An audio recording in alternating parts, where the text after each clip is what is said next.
지속되었던 가뭄의 모처럼 반가운 단비가 내렸습니다. 80년 전 이곳 정릉골에 성령님의 단비가 아침 이슬같이 내리면서 우리 정릉교회가 이 땅에 하나님 나라로 첫 출발을 했습니다. 돌이켜보며 일제강점기 말부터 해방과 6.25 한국전쟁, 또 전후의 산업화 시대, 민주화 시대의 경랑, 지식정보화 시대를 거쳐 IT 강국으로 급변하는 사회 변동을 겪어내면서 예수 그리스도의 교회로 이 땅에 서왔습니다. 로마 교회에 보낸 바울의 편지의 정점은 로마서 8장입니다. 1절에서 그러므로 이제 그리스도 예수 안에 있는 자에게는 결코 정죄함이 없다며 놀라운 선언을 했습니다. 그런데 바울은 로마서 8장에서 이런 그리스도인들이 우리 시대 사람들에게는 찾아볼 수 없는 탄식이 가득한 탄식하는 자들이라고 합니다. 너무 뜻밖입니다. 탄식하는 자라니요. 바울이 말하는 탄식하는 첫 대상은 우리를 더 놀라게 합니다. 피조물 곧 하나님의 창조 세계가 탄식하고 있다고 합니다.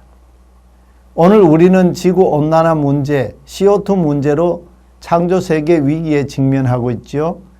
그런데 2000년 전 로마 제국 시대에 바울이 로마 교회 성도들에게 하나님의 창조 세계가 탄식하고 있다고 했습니다. 창조 세계가 허무한 데 굴복하고 또 썩어짐의 종로로 타는 데에서 해방되기를 기다린다고 했습니다.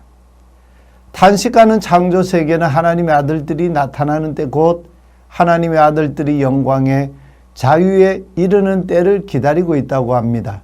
이를 통해서 알 수 있는 것이 있지요. 그것은 창조 세계가 허무한 데 굴복하고 썩어짐의 종로로 타는 그 이유가 바로 우리 인간 아담과 하와가 에덴 동산에서 범죄했기 때문이라고 합니다. 그 범죄의 본질은 인간들이 하나님을 마음에 두기를 싫어하는 죄라고 했습니다.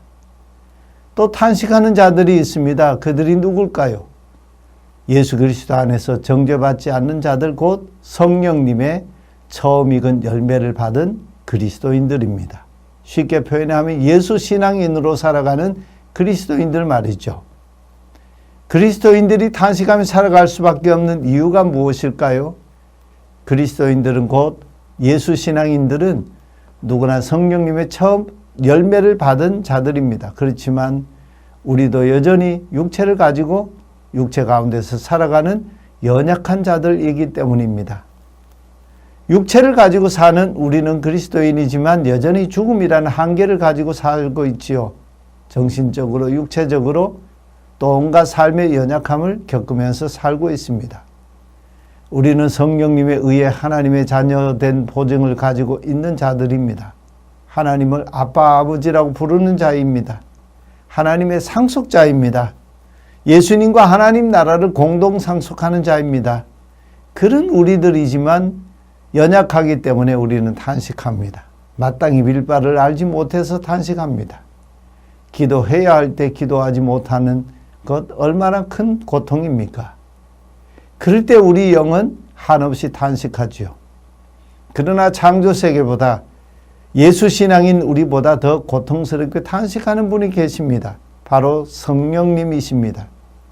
성령님은 탄식하는 창조세계와 탄식하는 하나님의 자녀인 우리들의 연약함을 도우시는 하나님이십니다. 마땅히 기도할 바를 알지 못하는 우리를 위해서 우리들의 말로는 표현할 수 없는 탄식으로 우리를 위해 대신 간구하시는 하나님이십니다. 또 놀라운 것은 우리의 마음을 살피신 하나님께서 우리를 위해 탄식하시는 성령님의 생각을 다 하신다고 했습니다. 그래서 하나님의 뜻을 따라 성도들 위해 탄식하며 기도하시는 성령님의 기도를 들어주신다고 합니다. 우리가 적어도 로마서 8장을 통해서 깨닫는 것이 한 가지 있습니다. 성도의 탄식은 매우 깊은 신앙의 영역이라는 점입니다. 그렇기 때문에 우리가 탄식한다고 해서 절망할 일은 아닙니다. 도리어 우리의 연약함을 도우시고 또 마땅히 빌 바를 알지 못하는 우리를 위해 말할 수 없는 탄식으로 우리를 대신 위에서 친히 강구하시는 성령님 안에서 우리는 도리어 고백해야 할 것입니다. 그 고백이 무엇일까요? 우리가 아는 바와 같이 하나님을 사랑하는 자, 곧 그 뜻대로 부르심을 입은 자들에게는 모든 것이 합력하여 선, 곧 하나님의 온전한 구원을 이루게 하신다는 겁니다. 우리 이제 함께 고백합시다. 우리를 위해 자기 아들을 아끼지 아니하신 하나님께서 아들과 함께 모든 것을 우리에게 주시지 않겠습니까? 우리는 확신합니다. 사망이나 생명이나 천사들이나 권세자들이나 현재 일이나 장래의 일이나 높음이나 깊음이나 다른 어떤 피조물이라도 우리를 우리 주 예수 그리스도 안에 있는 하나님의 사랑에서 끊을 수 없습니다. 아멘.